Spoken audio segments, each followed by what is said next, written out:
சென்னையை வர்தா புயல் தாக்கிய போதிலும் தமிழக அரசின் 100% முன்னெச்சரிக்கை நடவடிக்கைகளால் புயல் பாதிப்பு தவிர்க்கப்பட்டுள்ளது. சாலையோரம் விழுந்த மரங்கள் மற்றும் மின்கம்பங்களை சீரமைக்கும் பணிகள் முழுவீச்சில் நடைபெற்று வருகின்றன. வங்கக்கடலில் நிலை கொண்டிருந்த அதிதீவிர வர்தா புயலின் மேற்கு பகுதி நேற்று பிற்பகல் 2 மணி அளவில் கரையை கடந்தது. அப்போது அதிகபட்சமாக மணிக்கு 192 கிலோமீட்டர் வேகத்தில் காற்று வீசியது. இதனைத் தொடர்ந்து வர்தா அதிவேக புயலின் மையப்பகுதி சென்னை துறைமுகம் அருகே கரையை கடந்தது. இதனைத் தொடர்ந்து புயலின் கிழக்கு பகுதி மாலை 3 மணி முதல் 5:30 மணி வரை கரையை கடந்தது. அப்போது காற்றின் வேகம் அதிகரித்து மணிக்கு 100 கிலோமீட்டர் வேகம் வரை காற்று வீசியது. இதனைத் தொடர்ந்து அதிதீவிர புயல் வலுவிழந்து புயலாக மாறி காற்றின் வேகம் குறைந்தது. அடுத்த 2 நாட்களுக்கு மழை நீடிக்கும் என சென்னை வானிலை ஆய்வு மையம் தெரிவித்துள்ளது. வட தமிழகத்தில் இன்று மிதமான மழை பெய்யும் என்றும் ஒரு சில இடங்களில் கனமழை பெய்யும் என்றும் தெரிவிக்கப்பட்டுள்ளது. இதனிடையே தமிழக அரசின் முன்னெச்சரிக்கை நடவடிக்கைகளால் புயல் பாதிப்பு முற்றிலும் தவிர்க்கப்பட்டுள்ளது.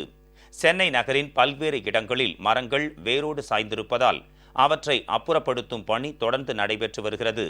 சாலையோரம் விழுந்த மரங்கள் அப்புறப்படுத்தப்பட்டு போக்குவரத்து வேகமாக சீரமைக்கப்பட்டு வருகிறது. இப்பணிகளில் தேசிய பேரிடர் மீட்பு குழுவினர் ஏற்கனவே தொடர்ந்து ஈடுபட்டுள்ளனர். வர்தா புயல் பாதித்த பகுதிகளில் விரைவில் இயல்பு நிலையை கொண்டு வருவதற்கான அனைத்து முயற்சிகளும் எடுக்கப்பட்டு வருவதாகவும் நிலைமையை உன்னிப்புடன் கண்காணித்து வருவதாகவும் தேசிய பேரிடர் மேலாண்மை குழுவின் துணைத் தலைவர் திரு பாச்சாண்டா தெரிவித்துள்ளார். புயலால் பாதிக்கப்பட்டுள்ள திருவள்ளூர், காஞ்சிபுரம், விழுப்புரம் ஆகிய கடலோர மாவட்டங்களிலும் சீரமைப்பு மற்றும் மீட்பு பணிகளில் தேசிய பேரிடர் மீட்பு குழு மற்றும் மாநில பேரிடர் மீட்பு குழுவினர் ஈடுபடுத்தப்பட்டுள்ளனர். மேலும் இராணுவத்தினரும் மீட்பு மற்றும் நிவாரண நடவடிக்கைகளில் முழுவீச்சில் பணிகளை மேற்கொண்டு வருகின்றனர். கோடம்பாக்கம், அசோக் நகர், நுங்கம்பாக்கம் பகுதிகளில் மீட்பு பணிகள் தீவிரமாக நடைபெற்று வருகின்றன. பொதுமக்கள், தன்னார்வலர்கள் ஆகியோரும் ஆர்வத்துடன் மாநகராட்சி ஊழியர்களுடன் இணைந்து இப்பணிகளை மேற்கொண்டு வருகின்றனர். காஞ்சிபுரம் மாவட்டத்தில் புயல் மற்றும் மழையினால் ஏற்பட்ட பாதிப்புகள் போர்க்கால அடிப்படையில் சீரமைக்கப்பட்டு வருகின்றன.